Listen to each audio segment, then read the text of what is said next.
कभी सड़कों को सर उठाते देखा है, कभी जख्मों को मुस्कुराते देखा है, कभी देखी है तुमने दुपट्टों में लिपटी आजादी, कहीं देखी है 80 साल की इनकलाबी शहजादी। वो मरकज जो आज एहतजाज का चिराग है, उसी चमकती लौ का नाम शाहीन बाग है। तुझे जिद देखनी है तो आज जिद देख, जामा नहीं हक की ये मस्जिद देख। आके दिलों की गर्मी में यहां हाथ ताप ले, पहाड़ों से ऊंचे हौसलों का यहां कद नाप ले।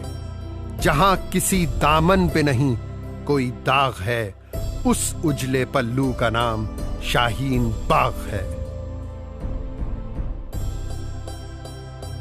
लक्ष्मी बाई देख, रजिया सुल्तान देख, हिजाब से उभरता नया हिंदुस्तान देख। अंधेरा चीरती तकरीरों की आवाज सुन, बदलता उठता औरतों का समाज सुन।